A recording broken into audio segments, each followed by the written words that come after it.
Halo semua, saya Muhammad Rizal Fikri. Salam sejahtera dan sehat selalu. Sebelum kita memasuki pembahasan kali ini, saya ingin mengingatkan kepada teman-teman semua untuk selalu menjaga kesehatannya, kebersihan, dan menghindari segala bentuk keramaian agar kita tidak tertular oleh wabah virus COVID-19. Oke, pembahasan kali ini saya tertarik untuk berbagi mengenai risiko layanan keuangan digital. Salah satu dari bentuk layanan keuangan digital yaitu fintech. Fintech terbagi menjadi 4 sektor, di antaranya peer-to-peer lending, payment, market aggregator, dan crowdfunding. Karena pangsa pasar terbesar di dalam fintech adalah peer-to-peer lending, saya menjadi tertarik untuk mengulas bagaimana resiko dalam melakukan pinjaman online. Nah, sebelum kita langsung ke intinya, sedikit perkenalan mengenai peer-to-peer ya.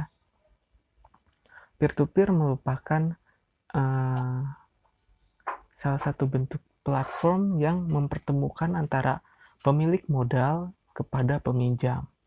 Pemilik modal di sini adalah orang-orang investor yang memiliki uang berlebih untuk dipinjamkan kepada orang-orang yang membutuhkan, baik sebagai pinjaman produktif maupun konsumtif.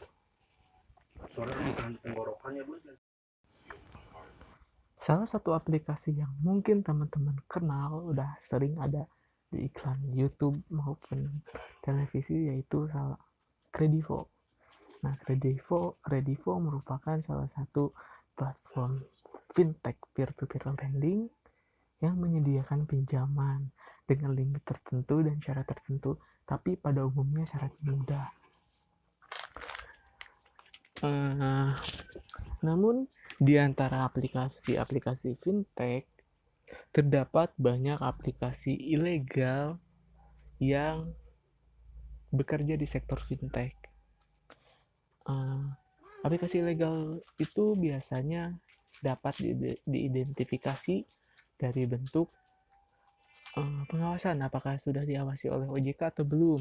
Terus suku bunga, apakah suku bunganya tinggi atau rendah. Biasanya yang suku bunganya tinggi itu merupakan yang ilegal. Terus persyaratannya dan tingkat realisasinya mudah dan cepat atau tidak. Biasanya secepat-cepatnya aplikasi fintech yang resmi, mereka membutuhkan waktu beberapa saat, 1-2 hari untuk bisa memastikan orang tersebut apakah layak untuk mendapatkan pinjaman atau belum. Namun untuk aplikasi ilegal, bahkan ada yang bisa via SMS dengan hanya mengirimkan KTP, KK, terus nomor telepon, mereka bisa langsung dapat dana yang begitu besar gitu. Tapi bunganya gede, ya itu bahaya juga. Pada tahun 2019, Mabes Polri dari Jakarta mengungkapkan bahwa terdapat lebih dari 3.200 kasus penipuan cybercrime. Di antaranya yaitu fintech menempati posisi pertama. Pada umumnya, resiko dari pinjaman online terdiri dari beberapa resiko. Yang pertama, resiko pinjaman online adalah bunga yang tinggi. Ini fakta yang harus diketahui bahwa sejak awal gitu, bahwa tingkat bunga pinjaman online yang relatif tinggi, bahkan dibilang tinggi sekali. Rata-rata perbankan memberikan bunga itu dalam 1 tahun 12-18%. Sedangkan pinjaman online, karena syaratnya lebih mudah, mereka mematok bunga yang cukup tinggi, bahkan bisa lebih dari 3 kali lipat bunga bank secara umum. Sampai saat ini OJK tidak mengatur soal batasan bunga pinjaman online. Tingginya suku bunga diserahkan kepada market player, perusahaan pinjaman online, sehingga mereka terkesan memiliki kebebasan untuk meningkatkan suku bunga. Jadi hadirnya fintech tidak hanya menjadi solusi, namun menjadi risiko.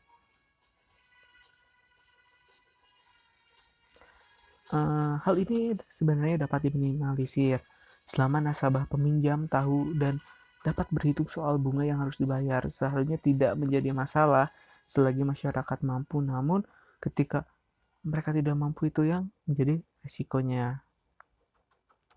Terus yang kedua adalah platform pinjaman kecil. Salah satu risiko pinjaman online adalah platform tambah anggunan yang tidak besar, rata-rata di bawah 5 juta per pinjaman. Bahkan ada beberapa pinjaman online mulai dari 1 juta rupiah dan baru bisa meminta kenaikan setelah melakukan pinjaman beberapa kali. Sifat pinjaman yang mudah cepat ini berimbas pada jumlah platform yang ditawarkan. Terus yang ketiga adalah data pribadi di aplikasi pinjaman online. Nah ini benar-benar bahaya banget teman-teman.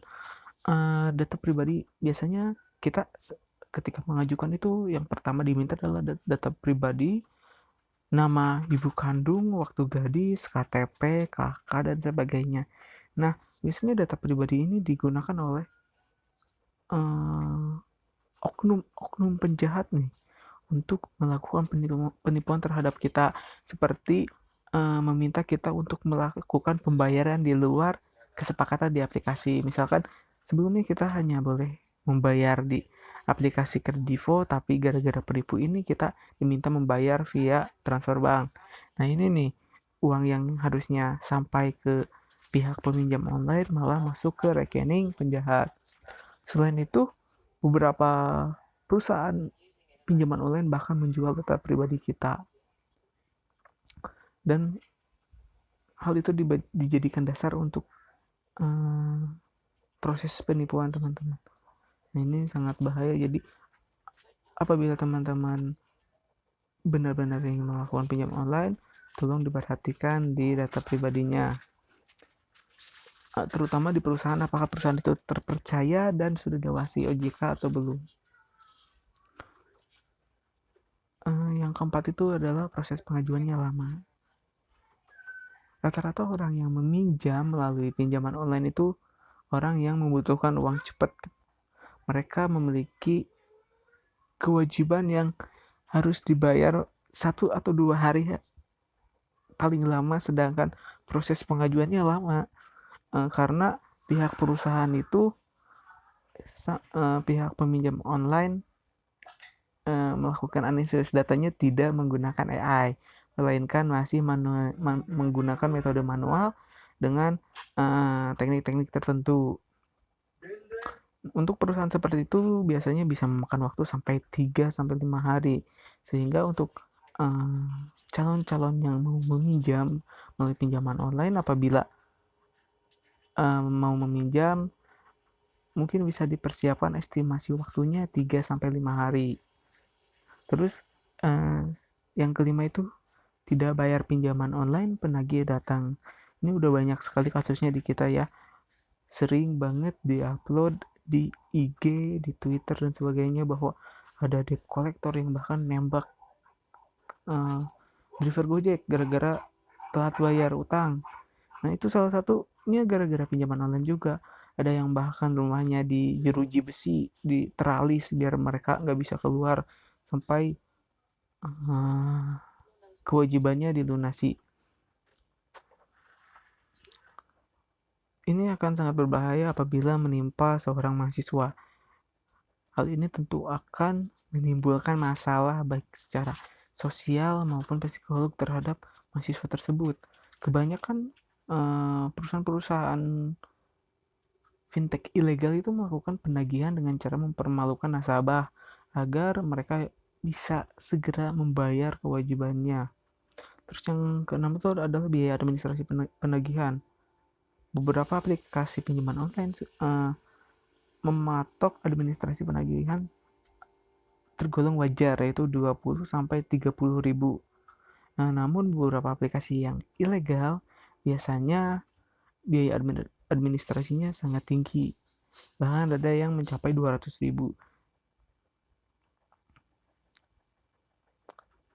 Terus untuk keterlambatan itu ngeri banget, bahwa ada yang 10 ribu per hari untuk keterlambatan sampai 40 ribu per hari.